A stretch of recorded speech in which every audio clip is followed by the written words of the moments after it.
historical significance of the complaint that Ms. Belinda and I filed last Thursday on Reverend Victor's behalf. It was submitted to Geneva, Switzerland, to the Office of the UN Special Rapporteur on Torture.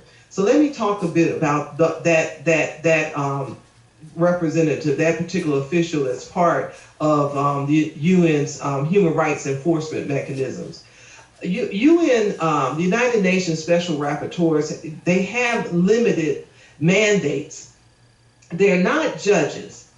They're not criminal law enforcers. They're more like watchdogs, and they may advocate, or perhaps it's better to say that they may simply express their expertise within the assigned areas of focus. Professor Niles Meltzer is the UN Special Rapporteur on Torture, and it's to him that we submitted our complaint about Reverend Victor's circumstances. And when you think about torture, we need to understand that what may be appropriate government action for some people or some categories of people could be torture for others. So for example, what may be appropriate punishment for, let's say, someone who has been convicted of committing a crime, that if you are a clearly innocent person and you find yourself being prosecuted and maybe even convicted, wrongfully convicted, and this is all attributed to just simply being bullied or harassed by government official, no matter where you are in the world, certainly being in that predicament when you're clearly innocent is can constitute both physical and psychological torture. And then there's certain government conduct that's considered torture no matter who's involved. The United States has been called out, you may recall, about some of its interrogation techniques. Everyone remembers hearing about waterboarding, and that was considered across the world as torture. And the United States has since, had periods where they disclaim, are retreated from that technique, and then other times when they more embraced it. But generally, that is taboo at this point. And then also, there are many in the international human rights community who consider solitary confinement, particularly for any extended period of time, they consider that to be torture. Well, as I indicate, if you're innocent and you find yourself being prosecuted for a crime, you're clearly innocent, then, just being part of that process can easily be considered physical torture. You're confined, you're shackled, and it can be a very mentally debilitating situation. So that can be psychological torture. And of course, Ms. Belinda and I are presenting Reverend Victor in that light as a person who's actually innocent of any type of criminal activity, especially the heinous crime that he's been charged with, being held, accused of being responsible for the death of his, at the time, 8-year-old stepson. But first and foremost, Ms. Belinda and I had asked Professor Meltzer, the UN Special Rapporteur on Torture, first and foremost, we asked him to consider Reverend Victor a political prisoner. Now, I imagine that America's official position is probably that there is no such thing as a U.S. political prisoner. I mean, we're supposedly a free country, so the idea of political prisoner is a variety of definitions, but it's basically the idea of someone being incarcerated, criminally prosecuted and incarcerated because of their ideas or who they are.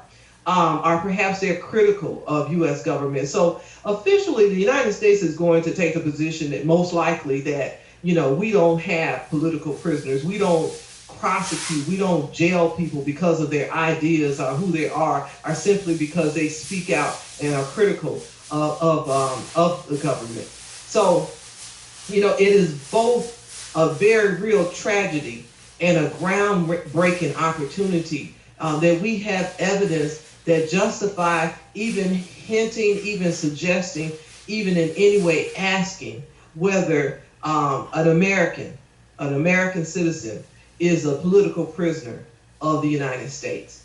That is the historical significance of that, because you don't have that opportunity, and it's a very important question to ask, particularly if you're people like Ms. Melinda Parker Brown, co-founder and CEO of Louisiana United International, and myself. We've been social justice advocates for decades at this time. So, we have reason to believe that, in fact, there are many political prisoners, U.S. political prisoners. But to be able to have the evidence that justifies officially presenting that question to the United Nations Special Rapporteur, again, it's a tragedy that anyone would have circumstances that would justify this complaint that we filed.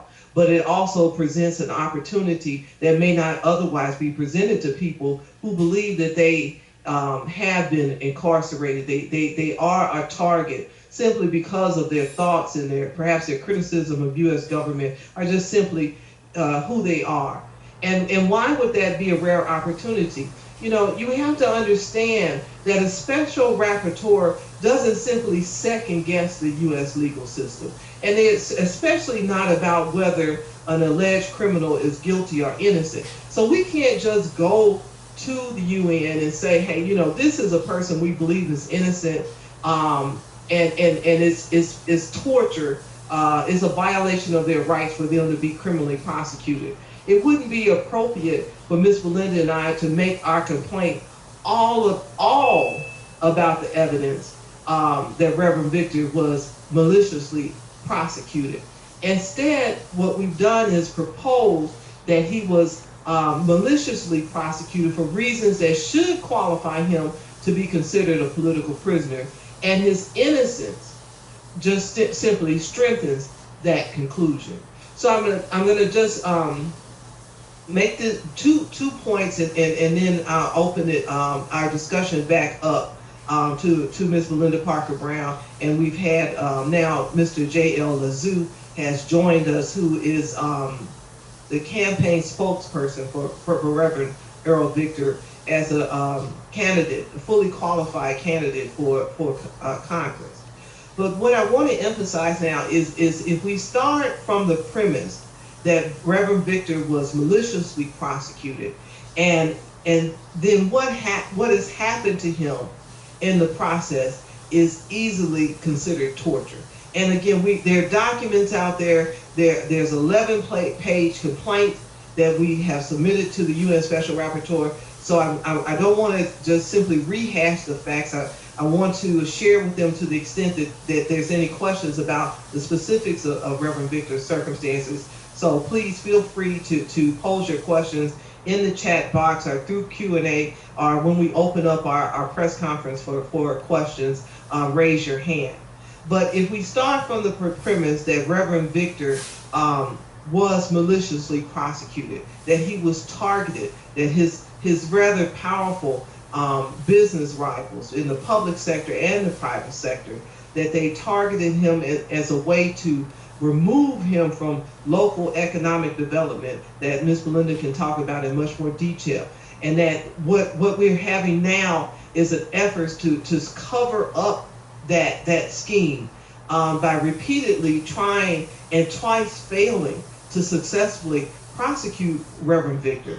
It's our contention, and what we proposed to Professor Melzer, the UN Special Rapporteur, is that qualifies Reverend Victor as a political prisoner. And then that gives us an opportunity to look at everything that's happened to him in terms of whether it constitutes torture. Our complaint identifies at least 11 incidents spanning from 2008 until to this very day.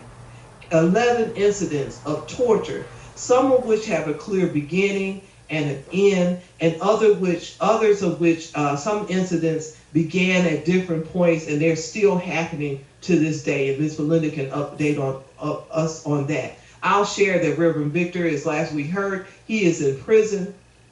He has been incarcerated for nearly 10 years straight, although he has not been convicted of any offense warranting a 10-year sentence. As difficult as that may be to believe, He has not been convicted of any offense warranting a 10-year sentence. He is being held nearly incognito, where even his lawyer is unable to get free access with reasonable notice to Reverend Victor. And this is the situation that we have presented to the special rapporteur that we need you all to be aware about, because in the context of this, he's suffering, he's ill, he's being mistreated, and he very well can find himself dead. He could literally experience an unnatural death while in the custody of the state of Louisiana. Ms. Melinda? You're muted. Absolutely. Thank you so very much, Dr. Zena. This is so important right now that, I just want to say in Reverend Victor's own words that he believes that without a doubt that he has been kidnapped, and because of that, he's fighting for his life. And this is a public outcry for him, because we know without a doubt that we have tried everything within our power to get the people that's holding him to cooperate with us, to help, by all, any kind of way we can, to get them to release him. We have been in and out the courts, filing, habeas, filing motions, filing writs, to get them to cooperate with the law here in Louisiana in regards to them holding him, with no reveal whatsoever, and just a outright blatant disregard to the fact where I almost broke down and pleaded with the judge to just give us an opportunity to set a hearing so that we can bring forth all the evidence and proof. And the judge refused to set that hearing. So, with that said, I want to say that the only reason why I believe that Pastor Victor is in prison right now is because he's a Black man, sad to say, and that he was a very prominent multi-millionaire. And before the death of his son, which was a horrific tragedy that they have turned it into a total nightmare for Pastor Victor, his wife, and his entire family. This man never even had a traffic ticket. So for them to paint him as a monster and just totally destroy his life and his family, even after they did not have any evidence whatsoever that the child had been beat to death. And when the child died in the hospital, they did not even have a determination of death, a cause of death. But they arrested Pastor Victor right there that day at the hospital before they can even determine what the child had died from. Yes. And Ms. Melinda, if I can really emphasize is that these type of irregularities are what we have presented to the UN Special Rapporteur. You know, in the United States, we whether you have a case, whether it's in family court, whether it's in criminal court, you can go to the courts of your state. It may be federal court, and you can present your evidence, and you can make your motions, and you can try to argue for your rights in hopes of prevailing. However, that when the system is unresponsive, and you have evidence that it is, the concept is called being weaponized against an American citizen. That is when the legal system, the courts, the prosecutor's office, the police are using their power, operating under color of law, and using their power to accomplish a goal other than appropriate law enforcement. Then that's when we need to be able to go outside of the United States and present to bodies such as the United Nations the question of whether, in fact, we are being persecuted and persecuted, just like where we hear those type of terms with regard to people who live in other countries under brutal dictators, authoritarian countries. But in this country, when you have the evidence, such as what Ms. Belinda talked about, the fact that they arrested Reverend Victor before they even had a cause of death with regard to his son. They began to seize his substantial assets. This is the next day, next day after he was arrested. These are the type of considerations that we presented to the Special Rapporteur. We haven't simply just made an emotional plea and presented our interpretation of the evidence, despite the fact that a jury has a less than unanimous jury determined to convict Reverend Victor. And the last thing I want to emphasize, and then I know I cut you off, Ms. Belinda, is that we made this point to the Special Rapporteur. For anyone who wants to think that perhaps there are people who just in good faith believe that Reverend Victor is guilty of this horrendous crime that he's been charged with, that he had been charged with. Keep in mind that conviction has been overturned by the U.S. Supreme Court. That happened in April of last year, and they still have not allowed Reverend Victor to be released. But keep in mind that Reverend Victor participated in this trial. He's being accused of second-degree murder through the abuse of a child. He was not represented by an attorney. He represented himself, and they still could not get a jury to convict him.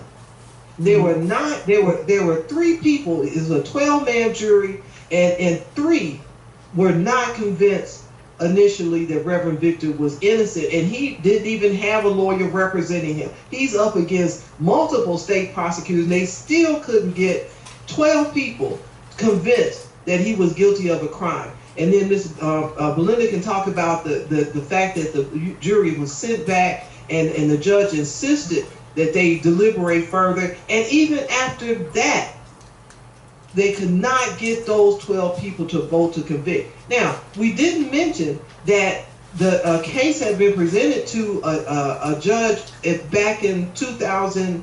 Right. Mm-hmm. And that judge, that's a Louisiana state judge, threw the case out. Mm-hmm. I've been told that she said, come back when you have evidence of a murder. There's no murder here. So we got a sitting state court judge. We got up to 3 members of a duly constituted jury. And then the case went in 2020, last year, to the U.S. Supreme Court. And every U.S. Supreme Court made a determination to vacate the conviction. It was on a technicality. It determined it was unconstitutional to convict with less than a unanimous jury verdict. Only one, Justice Clarence Thomas, indicated that he would not have taken the case. So the point is, you got multiple judges, justices, and private citizens who are looking more extensively detailed at the facts of this case, and they're determining that either Reverend Victor is not guilty as a matter of fact, or exonerating him as a matter of law. So this notion that somehow we just have, perhaps we're just subjective and we just have an emotional opinion that Reverend Victor is innocent. You need to understand that this is an opinion that's been held on multiple occasions by people in the positions to know the facts. I'm sorry for interrupting you, Ms. Belinda. Yeah, and I really want to make the point that the judge, and I really want people to hear this carefully, the judge that convicted Reverend Victor and gave him life in Angola in prison was the wife of his #1 competitor. That judge insisted and literally, I mean, hit the gavel and said for the jury to go back in and come back out with a verdict. I saw this with my own eyes. So anywhere else in America, that would have been a hung jury and Pastor Victor would have been free to go, but not on her watch. So I want to, when you witness these type of things, where do you turn? And when Pastor Victor was fighting in this courtroom for his life, for his wife, for his children, for all of his possession, it was real. And when the first judge said that, come back when you have a homicide, when they charged him with first-degree murder, there was no way, no evidence, no proof whatsoever that there had been a murder. So by that time, Pastor Victor had went through several court appearances. They had already taken all of his possessions, adopted his kids off, buried his son, and he's to this day, he still don't know where his son is buried at. So him and his wife were free, but they had taken everything away from them. So Pastor Victor files a 1983 civil action against everyone. And when I say everyone, he sued the hospital, he sued the doctors, he sued the Child Protective Services, he sued the state of Louisiana, everyone, for $100 million. We have that lawsuit. And when when him and his wife was told that they were going to be recharged with second-degree murder, they can take the lawsuit off the table and walk away. But if they didn't take it off the table, they would spend the rest of their life in Angola. That's what Pastor Victor was told, in his own words. And this is what we've got to have public outcry. We can't, not on our watch. We can't just, nod, shake our heads, shrug our shoulders, not on this one. We're gonna. I would like to say also, Dr. Zena, before we have JL come in. Thank you. But it's so important that, when Pastor Victor was arrested at the hospital, the very next day, they pulled for all of his business contracts, all of his money out the bank, cash money out the bank. And mind me, this man had relationships with 18 of the New Orleans Saints players. that was in contract agreements that they were going to build $1 million homes in this corridor. They was going to build a shopping center. They was going to bring jobs to a dilapidated Black community, and that they was going to thrive and build that community up and bring, it was a corridor right outside of New Orleans that was going to be very prosperous for the people that lived there. But it would take away from the judge's husband, that was his number one competitor, that developed the other side of the levee, where it was more prominent white community. So they wanted Pastor Victor gone.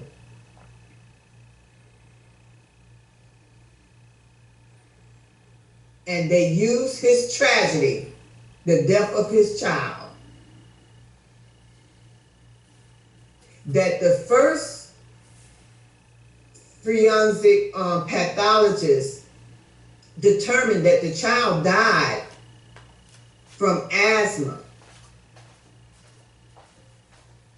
That's the reason why the first judge quashed the case, because there was a autopsy and a pathologist, a forensic pathology that came in and said that the child died from asthma, which is that community that he lived in have been named the Death Alley for poison chemicals in the air that allowed children and citizens have suffered from these type of illness, asthma, and all type of disabilities because of the poison chemicals in the air. St. John the Baptist Parish, Reserve, Louisiana. You can Google it.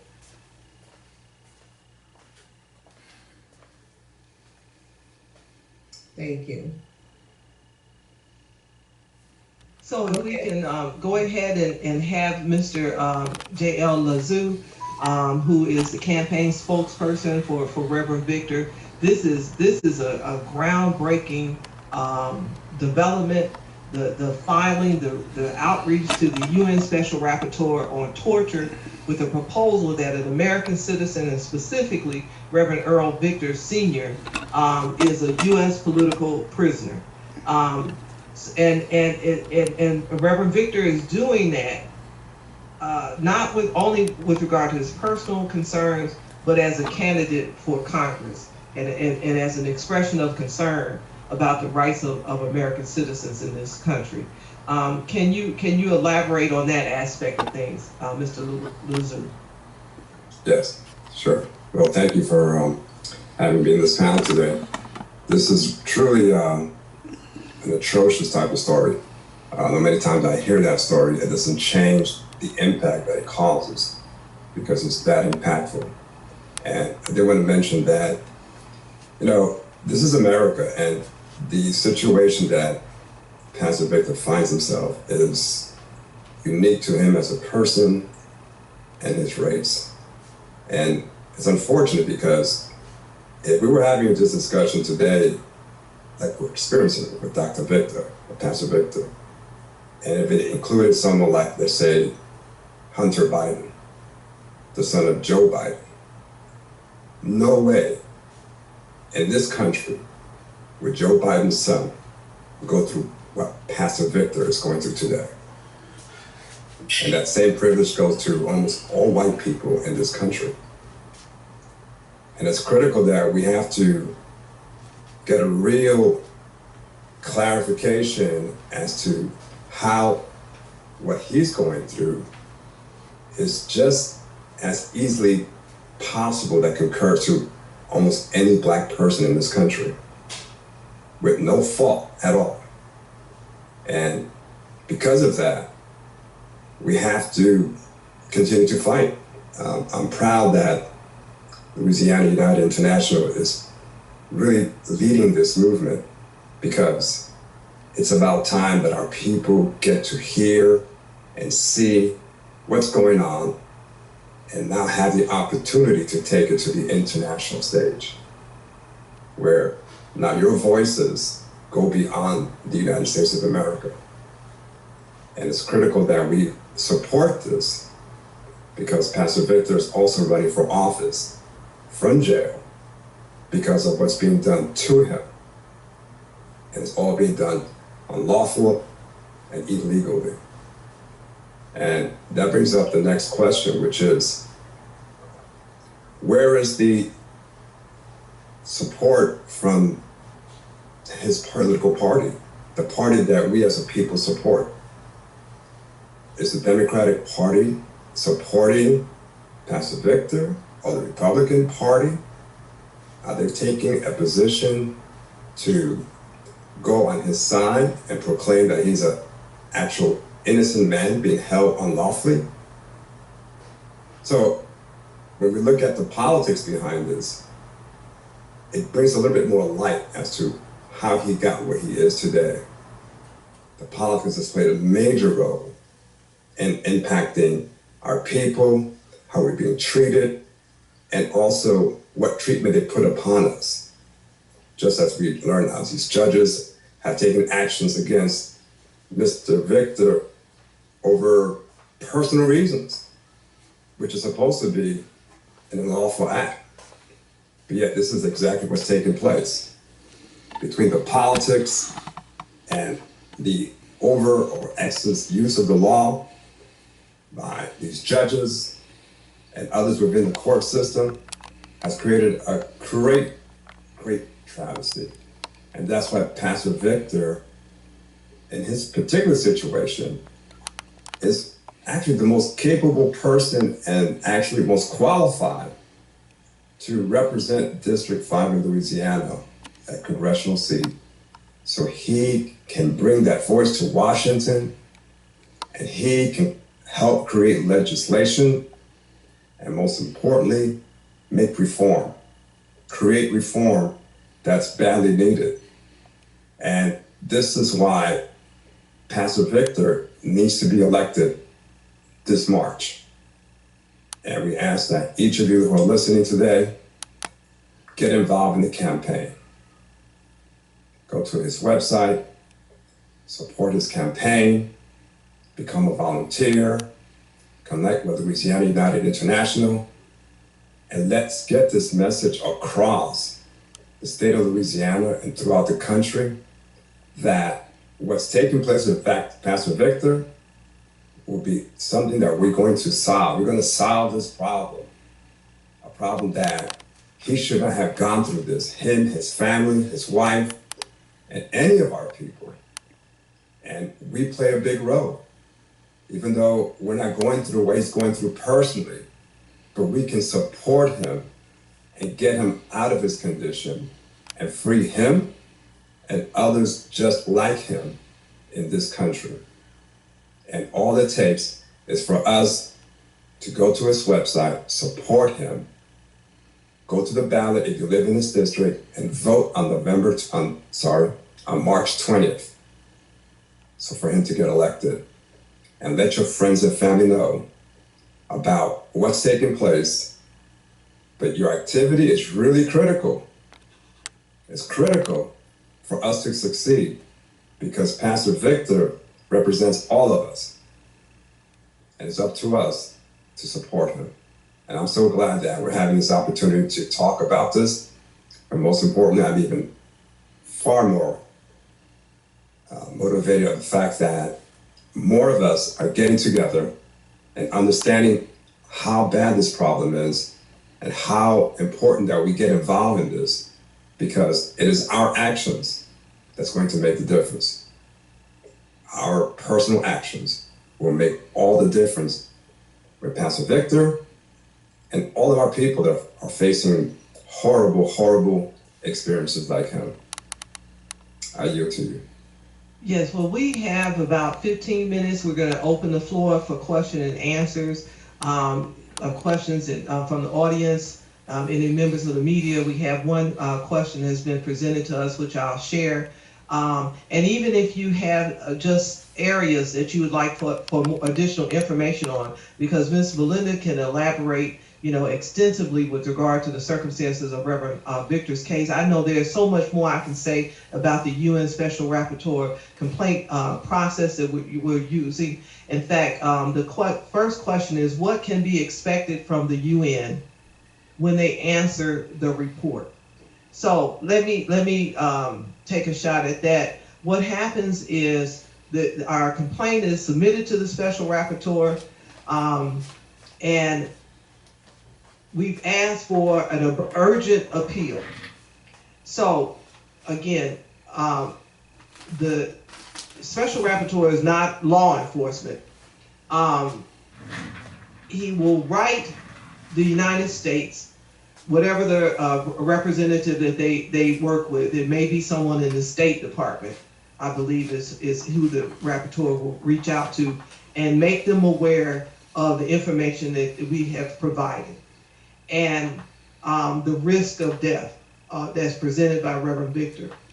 And he will encourage the United States to look into the matter and to ensure that Reverend Victor is not being subjected to physical or psychological torture.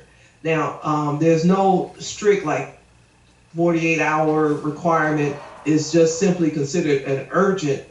We've asked that he act urgently, and of course it's within his discretion as to whether he responds or not. And this special procedure is known, is notorious to have a lot. We have to realize that we are competing with people who are being oppressed and having their rights violated and being subjected to torture. We are competing with people around the world. But what makes us hopeful that Professor Meltzer will latch on to Reverend Victor's circumstances is because he has been very vocal in criticizing the risk of political prosecutions in the United States. He's been very vocal with regard to that, and the fact that the United States does not necessarily provide fair and impartial trials when you have highly controversial criminal cases.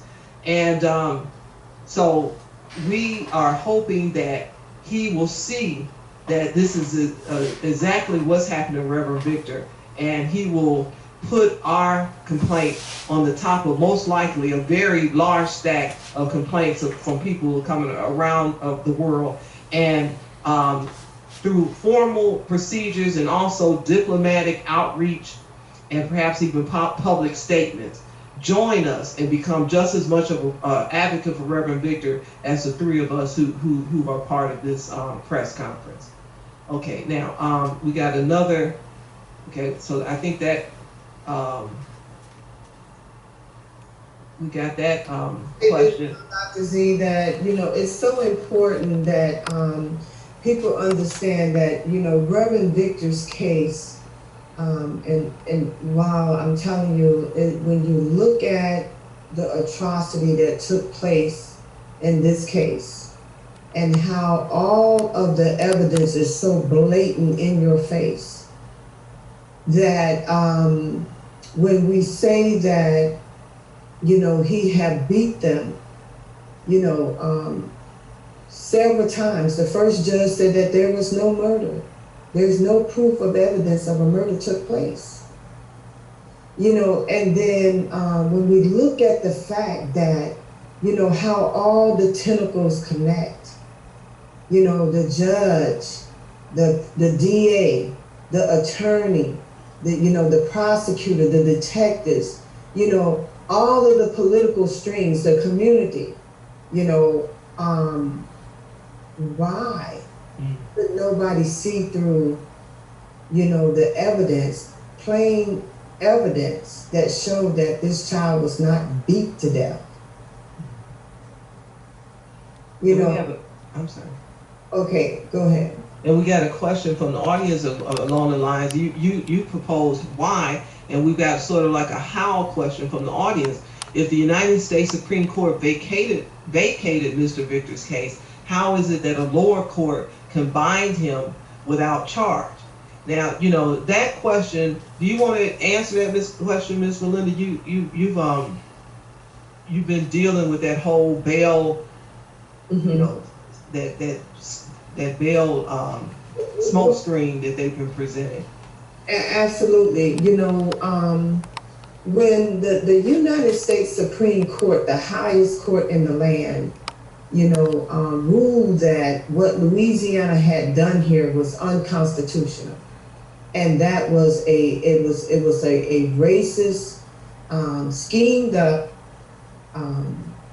plot. It was just a trap, and that so Ramos versus Louisiana sued the state of Louisiana, and every single and beat them real bad with the lawsuit that the non-unanimous jury verdict was unconstitutional. And what happened is that every single person that was on direct appeal, because Pastor Victor fought to keep himself on direct appeal, he was fighting for his life with motions in and out the court, that if you were on direct appeal, you would get your conviction, vacated, and that you would no longer be convicted of anything. So at that particular time, he was in the Department of Corrections custody, which was Angola. So now, since your conviction has been vacated, you're no longer DOC, so they have to release you. So when it came time for them to release Pastor Victor, we literally had to file a motion to the court, back and forth, in and out, to get them to obey what the United States Supreme Court had done. So that was a fight. Eventually, his attorney won that fight, and they had to let Pastor Victor out of Angola. So that day when they came to release him, they gave him civilian clothes, they gave him an ID, they gave him a list, all the things that you're entitled to when you've been released as a citizen from prison. Back into society, okay? But instead of them doing that, they snatched Pastor Victor up, put him in the back of a sheriff patrol car, and took him and landed him back in St. John the Baptist Parish Hellhole Jail with no reason. And we still don't know the reason why they did that. Mm-hmm. Well, Ms. Belinda, what I've heard one of the assistant prosecutors explain is that they say that he has a bail violation because he didn't initially appear for his second trial, and then that scandalous America's Most Wanted that depicted him as beating his stepson for hours at a time and eventually killing him. Mm-hmm. And so what we have brought out is, number one, it was Reverend Victor's opinion, and the face of the law seemed to support him, that he was not obliged to appear before the trial court for the charges of second-degree murder, because the case had been thrown out by the first trial judge, and he had a good argument that the second judge in the second charge, they had no jurisdiction. And even if you believe, even in the Louisiana courts, they came to this tortured legal decision that they just strained the law. They had to bend over backwards to try to interpret the law that suggests that Reverend Victor was wrong in his opinion, that he was not obliged to appear before the second court. And so they took the position that he had violated bail and he was, a flight risk. And so what his lawyer has argued, and Ms. Belinda has emphasized, that even if you want to conclude that he has a bail violation, What is the punishment for that? 2 years incarceration? He's been in prison at this point for nearly 10 years. And see, Professor Meltzer has dealt with the exact same issue. And we point that out in our press release with regard to WikiLeaks co-founder Julian Assange, because they have kept him incarcerated without any conviction. He's not been convicted of anything. And they say, well, they're a flight risk because, and what is Professor Meltzer, who has been going around the world emphasizing that Assange, whatever you think of him, he did not violate bail. He sought asylum. He exercised what he thought was a legal option. Same thing with regard to Reverend Victor. And so they've acted like somehow they got to keep him incarcerated at all costs, no matter the circumstances. And that's just not the way things go in the United States. Absolutely. And this man's family is trapped inside of a nightmare, because we know, I was there, and I know for a fact that it's Pastor Victor is better off dead to the state of Louisiana because of what they did. What they did to him was wrong. They got it wrong, people. They got it wrong. They manufactured the whole case against him. And because he sued them, they tore this man's house down that appraised at the time for $850,000. They shoved his house down to a concrete slab, and he had not been convicted of anything. Mm-hmm. They adopted all of his kids off, put his kids, buried his son. They did all of this, took all of his money, all of his possessions, his business. They shut everything down before he was convicted of anything. So they got it wrong. And they know when they snatched him up after he left Angola, they kidnapped him. That's what, in his own words, he said, I'm being kidnapped. They're holding me hostage. Because they know they got it wrong. Ms. Melinda, we've got a question, and people want, our audience member wants to know if this is something that the governor can correct, perhaps through issuing a pardon or commuting the sentence. And Mr. Lazula, do you want to try to answer that question?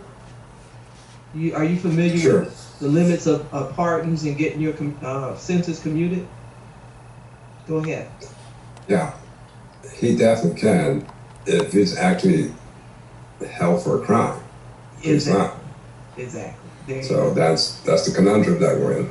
Exactly. And then yes, you have to have committed a crime. He's not convicted of anything. And most you got this supposedly bail violation, which even if you agreed he was guilty of that, the sentence is like, matter of months, no more than a couple of years from my understanding, in jail, not even in prison. Okay, we have a question. How can the Department of Correction take him back? It's so wonderful. We've got an astute audience here. They're picking up on the problems. How can the Department of Corrections take him back as a DOC inmate if he was released from them and not taking him into custody as a local St. John Baptist Parish custody, but placed in isolation? And do he have a lawyer? Okay, they're seeing the problem. He is not a property of the Department of Correction. He is not being convicted of anything. And he has a lawyer, but his lawyer can't get access to him. Do you want to elaborate that? We got only like a few more minutes to go. Right. And this is so important. I'm glad that they're seeing this. And this is the reason why Pastor Victor, in his own words, he knows for a fact that he's being held hostage. And the reason why, people, listen to me. If you can manufacture a crime against someone, and this is what's happening, and you get it wrong, Pastor Victor is entitled to liberation, reparation, every single thing they have done to him. And they know if they let him go, somebody is going to be responsible for this.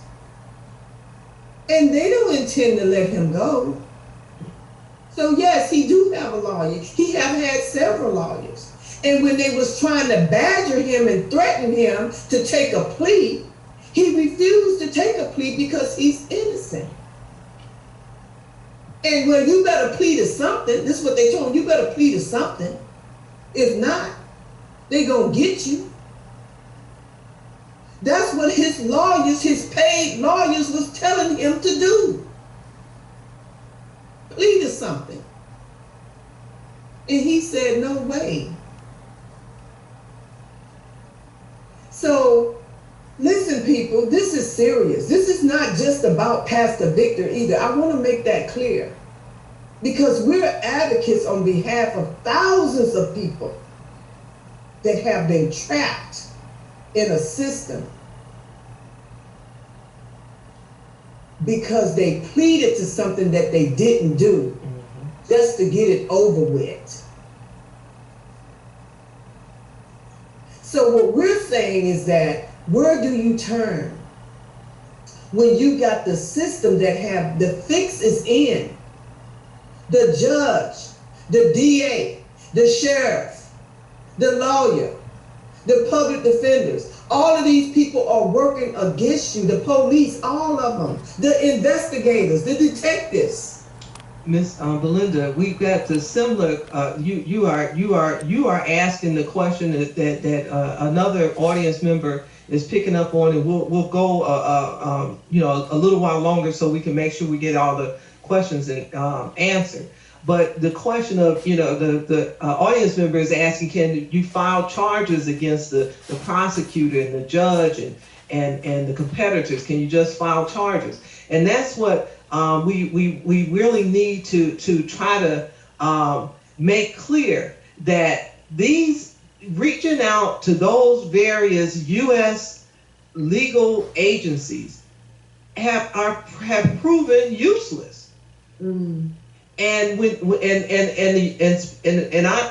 work a lot with the United Nations, and they in 2018 they made a determination that when you're alleging the type of collusion that Ms. Belinda is talking about, the reaching out to the United States legal system and disciplinary agencies and filing lawsuits are ineffective.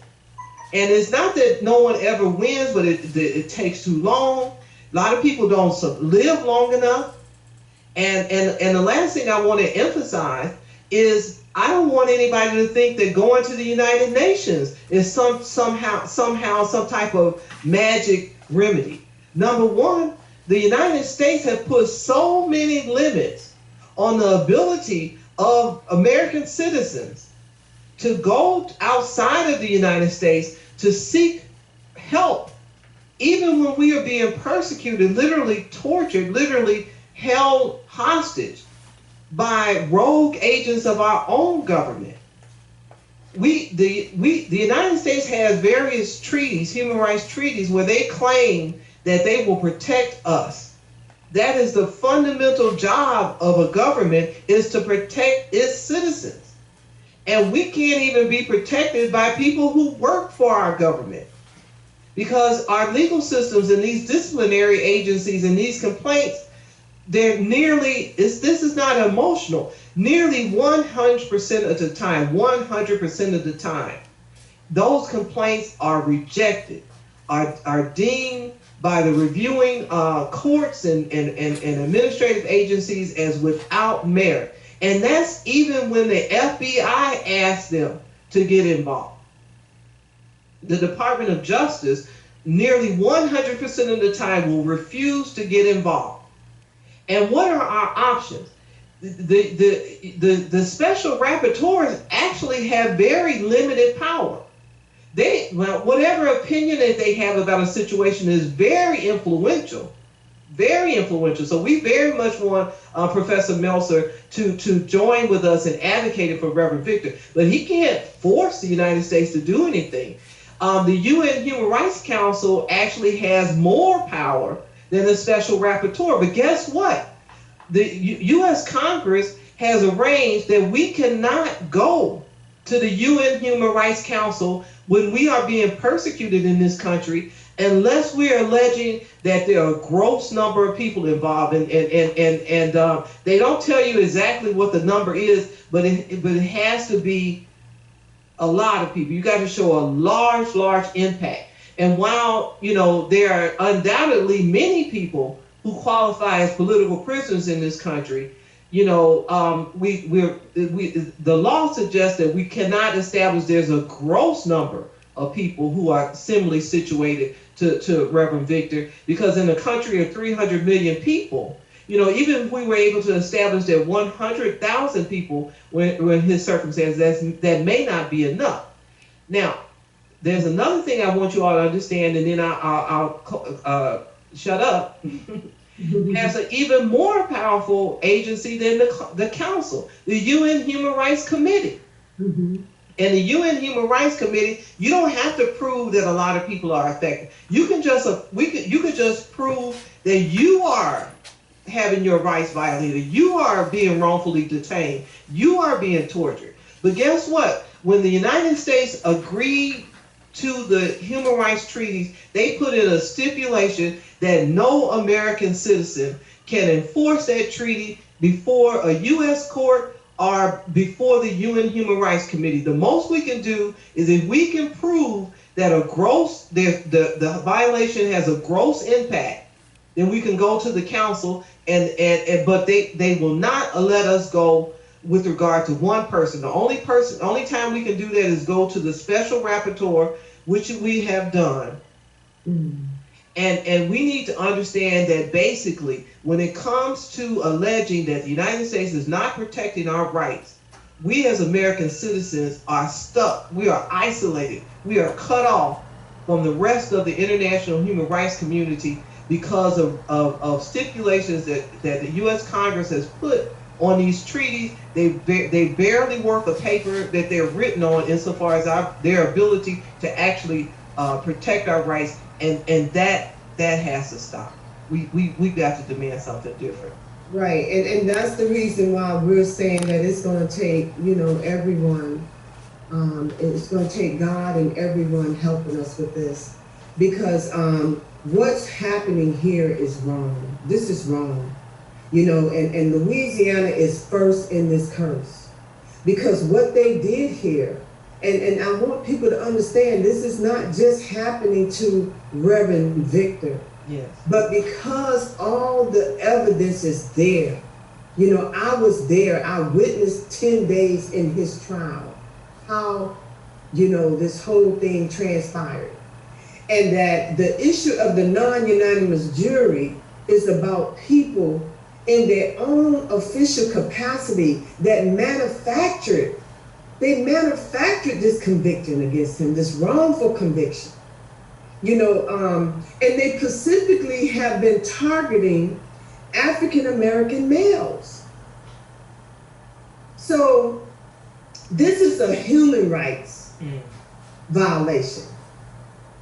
And we want everybody to understand that what happened to Reverend Victor and many, many others can happen to anyone. When Ramus sued the state of Louisiana, and Louisiana lost in the highest court in the land, the United States Supreme Court ruled what these people done here in Louisiana was unconstitutional. So Louisiana was caught dead in the wrong. They have been caught dead in the wrong. And they're telling the United States Supreme Court to go to where. So I gotta say this, Dr. Z. Mm-hmm. I want the people to know is that we can't just think that, we're just gonna take whatever, they say to us. and have us, oh, they can't do that. Well, look what they're doing. We can't do that anymore. I am very concerned. I know that Pastor Victor is worth more dead than alive to them right now because they got it wrong with him. Go ahead, Dr. Z. I just wanted to point out that I wanted to say that they're covering up. They're covering it up. The cover up is serious. The cover up is serious because we need the light to shine on all of this darkness. It's a curse.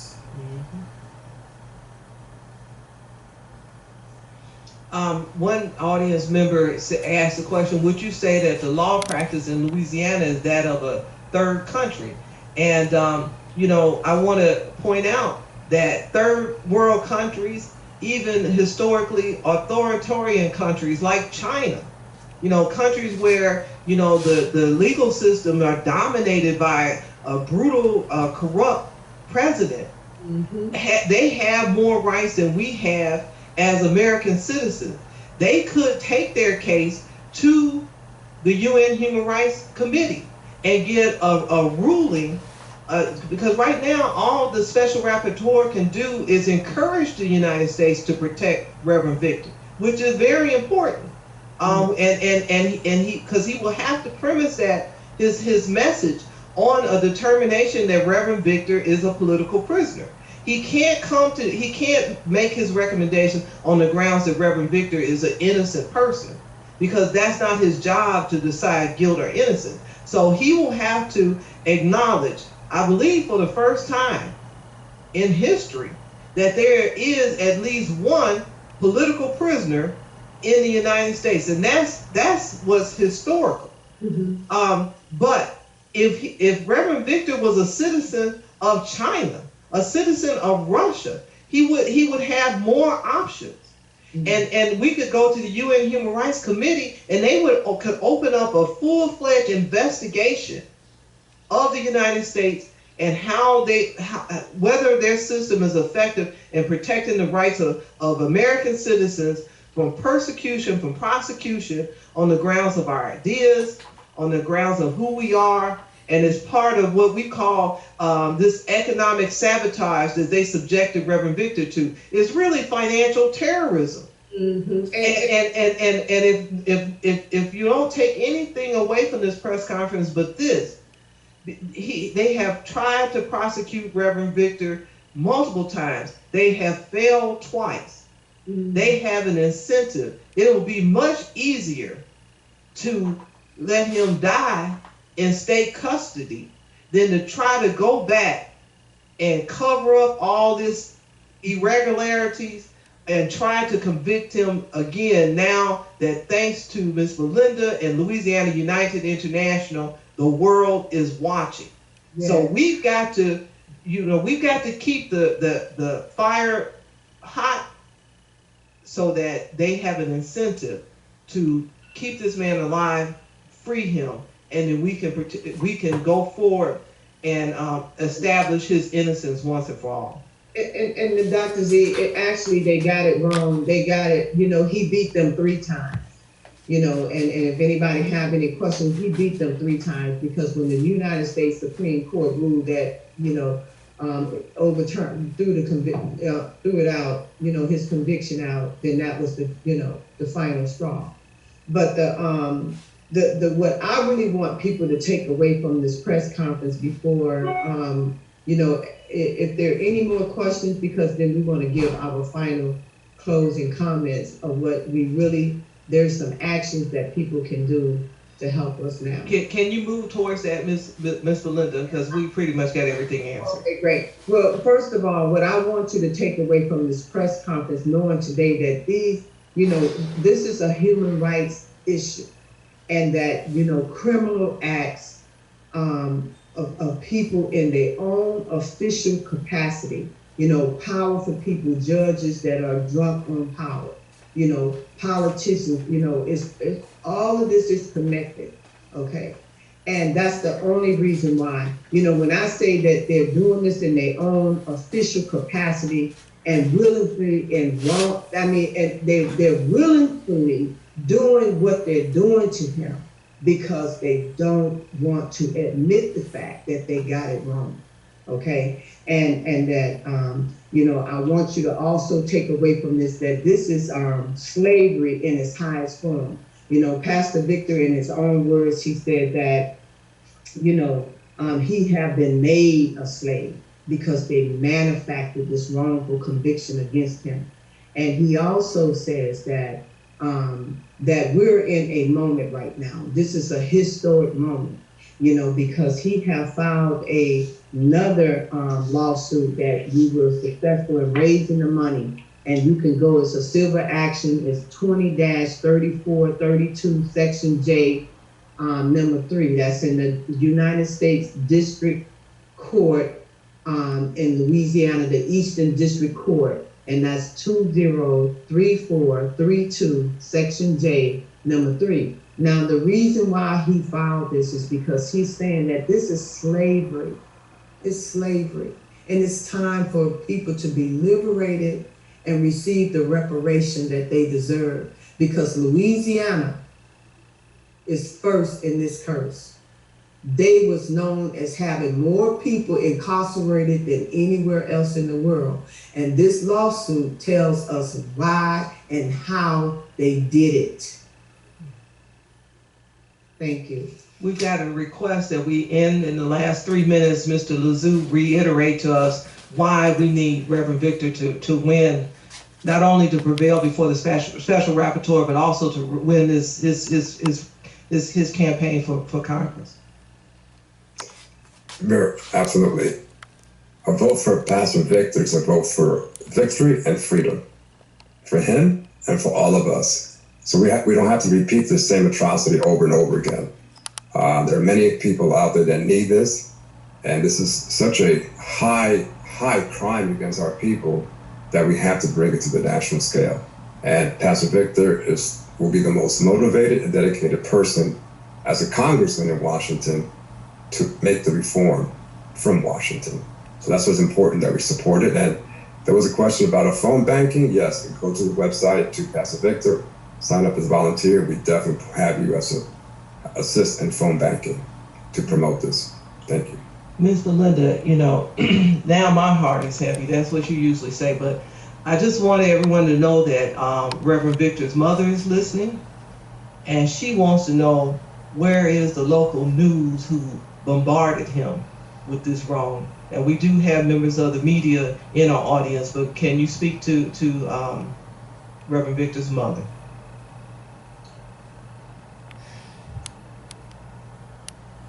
You know, when you say where is the local news, and when I say when the fix is in, the fix is in. You know, in that first lawsuit that Pastor Victor filed, he sued the news. He sued all the local news media that painted him to be a monster. You know, you're his mom. You know, I have met you in person. I have cried with you. I know that you know your son is brilliant. He scored a 35 on his SAT test. I mean, he's one of the most brilliant person that I have ever met. And I know that you know that the news out there in St. John the Baptist Parish in reserves are all politically connected. And I feel as though it's across the whole state of Louisiana. They don't intend to tell the truth about what really happened. They haven't came and interviewed you so that you can tell them about your son. You know, so we are using our social media outlets here today to tell the world about your son and his story and who he really is. And like JL just said, he is the best person for us to go to Washington, D.C. and speak for us about these atrocities that have taken place here in the state of Louisiana. He will tell the people that slavery is alive and well in Louisiana. He will tell them that it have never stopped. So that's the person that we need. And we're going to use every media that would cooperate with us to tell Pastor Victor's story. We will not be silent. The world needs to know, especially about the state of Louisiana and what they have done to him and many, many others. Thank you. Mrs. Victor, she's 87 years old and she can't find out how Reverend Victor is doing or any information about him. He's literally held hostage. He's incognito. I mean, and we even have one audience member saying that part of the incentive for not bringing him back to St. John Parish is because he's so well known there, and that will make it more difficult for things to to happen to him. So it's 1:47, and if there's no other, I don't think we have. Okay, and there's someone wants to correct that you had mentioned he had filed a lawsuit for $100 million, and that's what I thought. One audience member is correcting us; it was actually for $500 million. So we're gonna get Reverend Victor the relief. No, this harm, a lot of it is just irreparable harm, but we're gonna fight. But we need you all to fight with us, because even at the United Nations, they again, we're competing with people around the world who are experiencing atrocities, people having whole families killed, is disappearing in the night. And we've got to show them that we as Americans are willing to stand up with them if they will support us. So, Ms. Belinda, do you want to close out? I know that some of his children are also out there watching, that we love you all, that we're, this is a moment, this is a historic moment for us, that we're not going to give up, we're not going to quit, and we're determined to bring him home safe and sound. Thank you so much. Yes, and Mr. Lazou, we got one final question. People want to know clearly what district that Reverend Victor is running in. Sure. He is in District Number 5, which includes the area of Monroe all the way through Alexandria. And that you can participate there. And I'd like to take this moment also to recognize the family. I never got a chance to meet his mother or his family. So I hope this is a way of saying hello. And we are here fighting on behalf of Pastor Victor. Thank you. And she extends her thanks through the chat to everyone who is supporting Reverend Victor. And we will close on that. Thank you so much, everyone who has attended this press conference. It's available online now on Facebook and YouTube, and we'll have our own edited version of it available real soon. Thank you so much. Have a good day. Tell everyone to support Pastor Victor campaign. Thank you so much. Victory with Victor.